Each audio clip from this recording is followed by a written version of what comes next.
পারস্পরিক রূপান্তর জিনিসটা কি? আমরা মূলত জৈব রসায়ন থেকে কিভাবে হাইড্রোকার্বন থেকে অ্যালকোহল, অ্যালডিহাইড এবং জৈব অ্যাসিড প্রস্তুত করা যায়। তার মানে আমরা বলতে পারি যে কিভাবে হাইড্রোকার্বন হতে অ্যালকোহল অ্যাসিড এবং অ্যালডিহাইড প্রস্তুত করা যায়, এই বিষয়ে কথা বলবো। এখন অ্যালকোহলের কার্যকরী মূলকটা কি? OH। অ্যাসিডের কার্যকরী মূলকটা কি? Bond COOH। অ্যালডিহাইডের কার্যকরী মূলক কি? Bond CHO। অর্থাৎ আমরা যে কোনো হাইড্রোকার্বন নিব এবং সেই হাইড্রোকার্বন থেকে অ্যালকোহল, অ্যাসিড, অ্যালডিহাইডে রূপান্তর করব।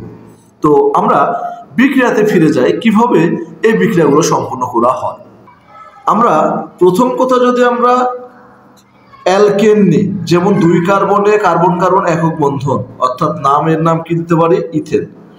এই ইথেনের মধ্যে যদি আমরা ব্রোমিন দিই, সূর্যালোকের উপস্থিতিতে যদি আমরা অ্যালকেনে ব্রোমিন যোগ করি তাহলে উৎপন্ন হয় অ্যালকাইল হ্যালাইড। সেটা উৎপন্ন হবে আমাদের CH3। এখান থেকে একটা হাইড্রোজেন বের হয়ে যাবে, কার সাথে? হাইড্রোজেন একটা বের হয়ে যাবে ব্রোমিনের সাথে, উৎপন্ন হবে HBr, আর একটা ব্রোমিন এখানে যুক্ত হবে। তাহলে এটা আমাদের কি উৎপন্ন হবে? অ্যালকাইল হ্যালাইড, যেটাকে বলতে পারি আমরা ইথাইল ব্রোমাইড। এই ইথাইল ব্রোমাইড যদি আমরা নিয়ে নিই, এই ইথাইল ব্রোমাইডের মধ্যে যদি আমরা অ্যাকুয়াস AQ জলীয় দ্রবণে ক্ষার দিই তাহলে উৎপন্ন করবে কিন্তু আমাদের অ্যালকোহল CH3CH2OH। এখন মজার বিষয় হলো যে এই অ্যালকাইল হ্যালাইডের মধ্যে যদি আমরা জলীয় দ্রবণে ক্ষার দিই তাহলে এই ইথাইল হ্যালাইডটা উৎপন্ন হবে ইথানল, অর্থাৎ 2 কার্বন আলা অ্যালকাইল হ্যালাইড 2 কার্বন আলা অ্যালকোহল উৎপন্ন করবে। কিন্তু এই অ্যালকাইল হ্যালাইডকে যদি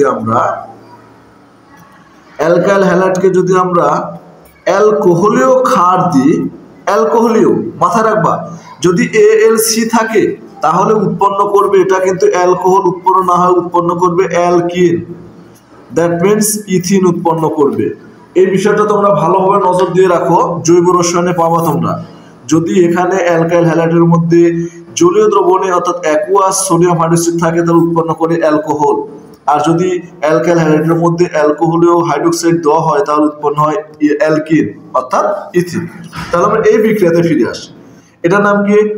অ্যালকোহল CH3CH2OH, ইথানলকে যদি শক্তিশালী জারক, তার মানে সালফিউরিক অ্যাসিড প্লাস পটাশিয়াম, এখানে পটাশিয়াম ডাইক্রোমেট নিতে হবে। এই sulphuric acid plus potassium dichromate এটাকে একত্রে বলা হয় ক্রোমিক অ্যাসিড। এই ক্রোমিক অ্যাসিড দিলে উৎপন্ন হয় জাইমান অক্সিজেন। এই জাইমান অক্সিজেন অ্যালকোহলকে জারিত করে অ্যালডিহাইড উৎপন্ন করে। এখন এটাও মজার বিষয়, চিন্তা করতে হবে, যত কার্বনালা অ্যালকোহল তত কার্বনালা অ্যালডিহাইড উৎপন্ন হবে। ক্লিয়ার? এইবার এই অ্যালডিহাইডকে যদি তোমরা নাও ইথানল, এই ইথানলকে যদি আবার ফের সেই জাইমান অক্সিজেন দ্বারা জারিত করো অর্থাৎ শক্তিশালী ক্রোমিক অ্যাসিড দ্বারা জারিত করো তাহলে এই অ্যালডিহাইড কি উৎপন্ন করবে জানো? এই অ্যালডিহাইড কিন্তু অ্যাসিডে পরিণত হয়। কোন অ্যাসিড? যত কার্বনালা অ্যালডিহাইড তত কার্বনালা অ্যাসিড। তার মানে আমরা যেহেতু ইথানল নিয়েছিলাম আমরা পাবো ইথানোয়িক অ্যাসিড। তোমরা যদি এখানে প্রোপানল নাও তাহলে প্রোপানোয়িক অ্যাসিড পাবে।